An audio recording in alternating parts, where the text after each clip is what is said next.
नमो नमो गुरुदेव जो साधु स्वरूपी देव, आदि अंत गुण काल के जान निहारो भेव। साहेब बंदगी साहेब बंदगी साहेब बंदगी। आज ये दास जो है एक बहुत बड़ा तपस्वी के विषय में बताएगा। जो तपस्वी एक राजा महाराजा थे और उन्होंने जो है एक बेर गुरु वशिष्ठ जी के यहाँ आश्रम पर चले गए और वहाँ पर कामधेनु गाय को देखे और वो गाय के पाने के उनको लालसा हो गई। आइस के वो गाय के जो है गुरु वशिष्ठ जी से मांगे। गुरु वशिष्ठ जी मने किए। अब इसी पर दोनों में जो है महाभारत शुरू हो गया। काफी आदमी जो है सेना जो है विश्वामित्र के तरफ से लड़े और गुरु वशिष्ठ जी के तरफ से लड़े। बहुत नरसंहार हुआ, बहुत बड़ा नरसंहार हुआ। ये विचार करने की बात है कि इतने बड़े बड़े गुरु लोभ में नरसंहार लड़ मर करके कर रहे थे। उसके बाद से जो है गुरु वशिष्ठ जी बहुत प्रयत्न किए समझाने के लिए कि वशिष्ठ जी ना समझे। एक राज के अहंकार था, राज मद में थे और तपस्वी थे तो तपस्या के भी मद हो गया था। उन्होंने गायत्री मंत्र के श्लोक बनाए और गायत्री मंत्र के देवी के रूप दे दिया गया और देवी बना करके दुनिया में पूजवाया गया। गायत्री एक मंत्र है और मंत्र के देवी के कल्पना करके और संसार के सबको भिखारी बना करके गायत्री से अपने सुख के कामना के भीख मांगने लगे। मनुष्य के बनाया हुआ मंत्र मनुष्य के कल्याण कभी नहीं कर सकता है। इतने असावधान मनुष्य है, इसीलिए दुखी है। संसार के सभी देवी देवता के बनाने वाला मनुष्य है। संसार के सभी मंदिर के बनाने वाला मनुष्य है। संसार के सभी देवी देवता के प्राण प्रतिष्ठा कराने वाला मनुष्य है। और मनुष्य अपने कला से भीख मांगता है, रोता है, गाता है, बैठ के दांत चिदोड़ता है, भीख मांगता है कि हमके बेटा बेटी दे दो, धन दौलत दे दो। क्या वो दे सकता है? यह अनपढ़ की कहानी नहीं है, बहुत पढ़े लिखे विद्वानन की कहानी है जो इसके पीछे लड़ते मरते रहे। जितना देश के राजनेता नहीं नरसंहार कराए वो उतना ये मत पंथ संप्रदाय वाले धर्म बना के करा दिए। धर्म परिवर्तन करो। हमारा गुरु बड़ा है, हमारा मजहब बड़ा है, दूसरे के जो है मजहब छोटा है, दूसरे के मजहब गुरु छोटा है। केवल मोक्ष हमारे गुरु के ठेकेदारी है। धंधा बना दिए मजहब के, उसमें कमाने लगे। सभी महापुरुषों के मूर्ति बना करके और उस पर अपार चढ़ावा आने लगा और वो चढ़ावा के नाजायज फायदा उठाने लगे। ये जितने मंदिर वाले हैं लाखों करोड़ों के इनकम है। जितने गुरुकुल तोड़े गए आज जो है हजारों बरस से ऊपर हो रहा है। ये गुरुकुल के दोबारा किसी ने नहीं बनवाया, खाली पाखंड बनवाया और पाखंड में दुनिया को लगा दिया। जितने ये मूर्ति पूजा वालन के मंदिर में लोग दौड़ते हैं पशु बन करके, अंधविश्वास के पीछे जितने दौड़ते हैं, आज ये सब जो है गुरुकुल बने। और ये गुरुकुल में ये जन माने समाज के लोग गुरुकुल के तरफ मुड़े, तब जाके लोक कल्याण होगा। क्योंकि शिक्षा के बिना सब अधूरा है। आज के दो प्रधानमंत्री, मुख्यमंत्री, राष्ट्रपति ये हनुमान चालीसा पढ़ते हैं, इतने पगलाए हुए हैं। ये गीता ना पढ़ेंगे, 30 गो गीता है, शास्त्र ना पढ़ेंगे, उपनिषद ना पढ़ेंगे, हनुमान चालीसा पढ़ेंगे। ये सब मंदिर और मूर्ति के पूजा के बढ़ावा क्यों देते हैं? वहाँ इनकम के जरिया है। एक तरफ कहते हैं कि हम जगत के हित करते हैं, एक तरफ शराब बनाने के कंपनी के लाइसेंस देते हैं। एक तरफ कहते हैं कि हम सबके जो है बीमारी से मुक्त करना चाहते हैं, एक तरफ जितने नशेड़ी गांजा, भांग, चोरस, अफीम, गुटखा, बीड़ी, सिगरेट ये सब के जो है लाइसेंस दे के बनवाते हैं। एक तरफ कहते हैं कि हम पन्नी बंद करा देंगे, एक तरफ पन्नी वाली कंपनी के लाइसेंस देते हैं। तो ये इनकी दोहरी चेहरा है, दोहरी नीति है। इस पर एक कहानी है। देवराहा बाबा के सानिध्य में प्रयागराज में एक मीटिंग हुआ था और उस मीटिंग में ये प्रस्ताव रखा गया था कि गौ हत्या के रोकने के लिए दिल्ली में एक जुलूस निकालना है। जिस समय इंदिरा गांधी हारी थी तो देवराहा बाबा के लगे गई थी और देवराहा बाबा से कही थी कि बाबा अगर अब की हम जीत जाएंगे तो गौ हत्या बंद करा देंगे। बीच बीच में बाबा उससे कहते रहे इंदिरा गांधी से गौ हत्या के विषय में, लेकिन वो अनदेखी करती रही। करपात्री जी महाराज जो है एक बहुत अच्छे संत थे, उन्हीं के सानिध्य में, नेतृत्व में एक संत समाज जा करके आज ज्योति जवान के वीर चौक पर एक जुलूस निकाला गया दिल्ली में और उसमें सब संत औरत, बच्चे और किसान थे। करीब हजारों के जनसंख्या में वो जुलूस निकला था। उसमें इंदिरा गांधी गोली चलवा दी और कम से कम जो है 700-800 आदमी मारे गए थे। वो जो है करपात्री जी के महाराज के सानिध्य में वो जो है सभा हुआ था। ये विचार करने की विषय है कि इतने बड़े बड़े लोग के संगे ये न धोखा हुआ, आम लोग के बात कौन सुन रहा है? और गौ हत्या आज तक ना रुका है। नहीं रुकने के कारण है कि हाथी के दांत दो होता है, खाने के अलगा होता है, दिखाने के अलगा होता है। ये जितने नेता होते हैं इनको वोट चाहिए, वोट चाहिए।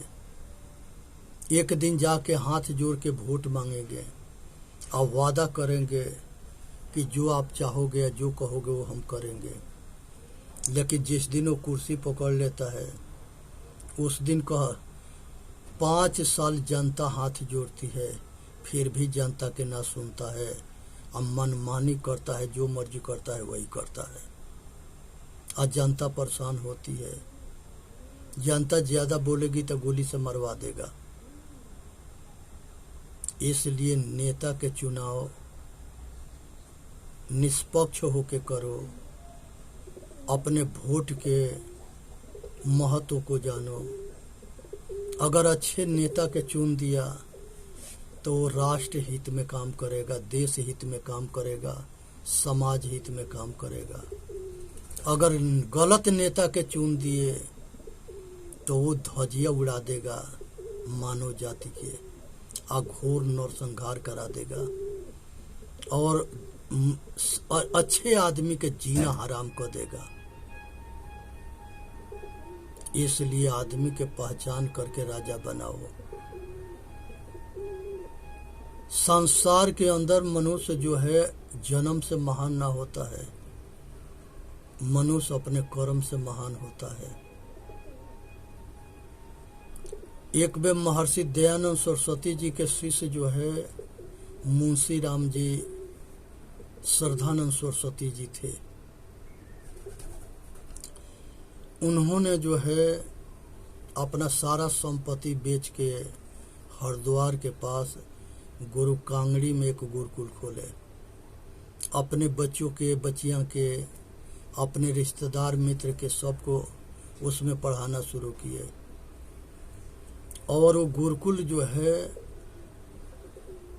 बहुत वहाँ से राजनेता निकले, बहुत जो है देश के रक्षक निकले, बहुत जो है समाज के रक्षक निकले और महान गुरुकुल हुआ।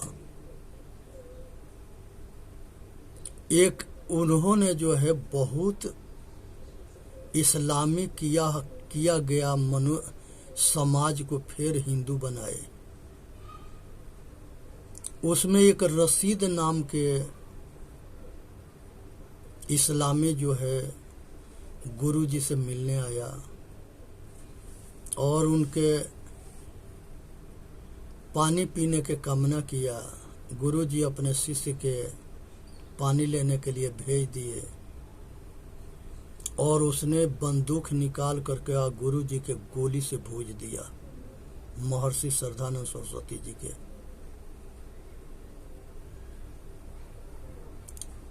और वहां से भाग गया। एक केस जब आगे बढ़ी तो महात्मा गांधी तक बात पहुंची तो महात्मा गांधी उसको फांसी होने से बचाया। कहा कि अब्दुल रशीद हमारा भाई है। ये न्याय है भारत के? अरे महात्मा गांधी के भाई है, चाहे महात्मा गांधी के बाप क्यों ना हो, जो गलती करेगा उसको सजा होना चाहिए। यही पक्षपात है और यही पक्षपात भारत के दुर्भाग्य बना। जो हम महर्षि श्रद्धानंद सरस्वती जैसे महान धर्म नेता, राजनेता दोनों खो दिए। आइए भेड़िया गद्दार देखते रहे। वो कांग्रेस के भी बहुत बड़ा नेता थे। उन्होंने जमा मस्जिद पर वेद मंत्र के उपदेश दिए थे और मंत्र के भाषण दिए थे। बहुत लोकप्रिय धर्म नेता थे, लोकहित में बहुत काम किए। लेकिन भेड़िया जो है पीछे गद्दार पड़ करके आइए हमारे महापुरुषों के अंत करते रहे। इनके चाल को हम ना जाने, हम भी जो है बेभान थे। हमारी आपस में एकता ना थी, हमारी फूट के कारण ये फायदा उठाते रहे। ये गद्दार जो है मुसलमान के मस्जिद में सूअर के मांस फेंक देते थे। आ जा करके हम मुसलमान से बताते थे कि हिंदू तुम्हारे मस्जिद में सूअर के मांस फेंक दिया है। अब राइट शुरू हो जाता था, मारपीट शुरू हो जाता था और वो मजा लेते थे। मंदिर में गाय के मांस फेंक देते थे, आ जाके हिंदू से कहते थे कि मुसलमान तुम्हारे मंदिर में गाय के मांस फेंक दिया है। अब ये दोनों जो है अंधा थे, ये लड़ने मरने लगते थे। कौवा कान ले गया, एक कान ना टोते थे, एक दूसरे के जान के दुश्मन हो जाते थे। अब बहुत भयंकर नरसंहार होता था। आज यही कारण है कि लड़ाने वाला के पॉलिसी थी कि फूट डालो, राज करो, मूर्ख बनाओ, पैसा कमाओ। आइए हमको हजारों बरस गुलाम रखा। आज भी हम गुलाम हैं, स्वतंत्र नहीं है। सीता जी के जब माँ सीता जी के विदाई कर रही थी तो सीता जी से कही थी कि बेटी, पति जो है परमेश्वर होता है, पति के इच्छा के अनादर मत करना और पति के सेवा में स्वर्ग है। पति के आज्ञा के पालन करना और पति परमेश्वर के सेवा करना। फिर लास्ट में ये भी बताई, पराधीन सुख सपन नाही। बेटी, नारी हमेशा पराधीन रही है। जब पैदा होती है तो बाप महतारी के अधीन रहती है। जब शादी होता है तो सास ससुर पति के अधीन होती है। और जब पुरानी बुढ़ी होती है तब बेटा पतोह के अधीन रहती है। पूरी जिंदगी एक दूसरे के अधीनता में बीतता है। भगवान राम के वनवास हुआ था, सीता जी के नहीं हुआ था, लेकिन पति के साथ बराबर दिए माता सीता ने। माता सीता के महानता अपार है, लेकिन भगवान राम सीता के अग्नि परीक्षा किए। निर्दोष थी, पतिव्रता थी, राजकुमारी थी, महाराज राजा जनक के पुत्री थी। वो अपने बाप के घर भी तो जा सकती थी, अपने ससुर के घरे भी रह सकती थी। चक्रवर्ती सम्राट थे महाराज दशरथ जी, लेकिन सारे सुख के छोड़ के भगवान के साथे राम के बराबर के कंधा से कंधा मिला करके और उनके जो है वनवास को सफल करी। लास्ट में उनका लोक अपवाद के डर से भगवान राम दोबारा उनको वनवास दे दिए और गर्भवती रही, राज से निकाली गई। लौ कुश 2 बच्चे हुए वाल्मीकि जी के आश्रम में,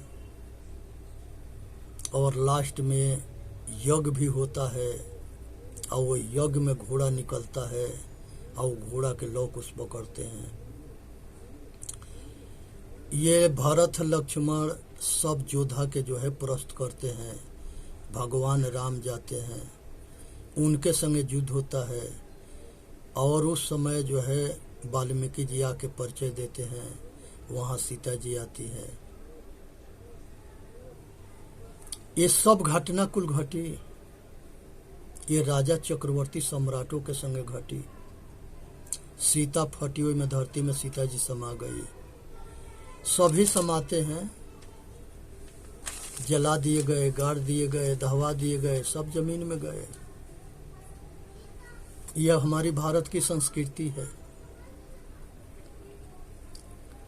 उसके बाद से जो है लास्ट में भगवान राम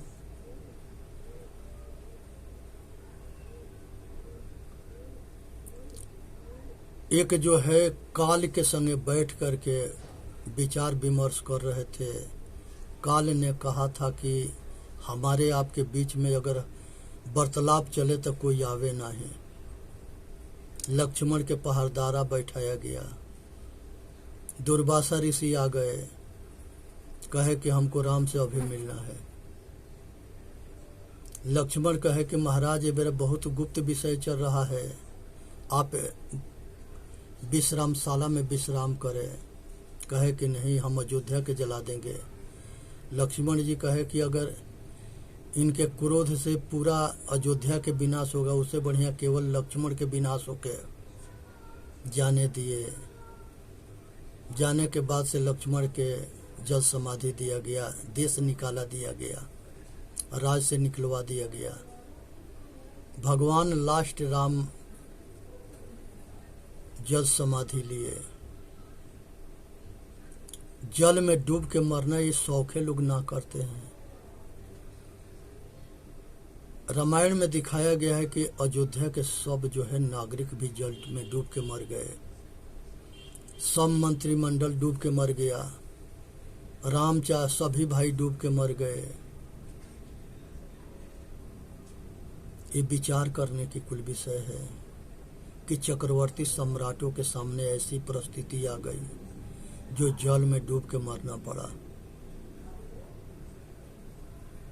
इसलिए जो है ये जिंदगी के चढ़ाव उतराव है, इसको समझने की जरूरत है, विचार करने की जरूरत है और परिस्थिति के सामना करने की जरूरत है। मनुष्य के कर्म अच्छे बुरे दोनों होते हैं, इसीलिए दुख सुख दोनों आते हैं और दुख सुख में समान रहें, सुख में फूले ना, दुख में पचके ना। चेतन जीव दुख मुक्त चैनल पा के अपना कल्याण करे। बोलिए सतगुरुदेव की जय। साहेब बंदगी, साहेब बंदगी, साहेब बंदगी। इस संसार के अंदर मनुष्य सबसे श्रेष्ठ है। इससे श्रेष्ठ दुनिया में कोई और योनि ना है।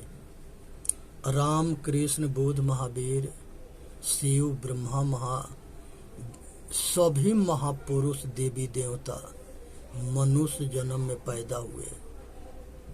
आज जो संसार में पैदा होता है वो एक दिन मरता भी है।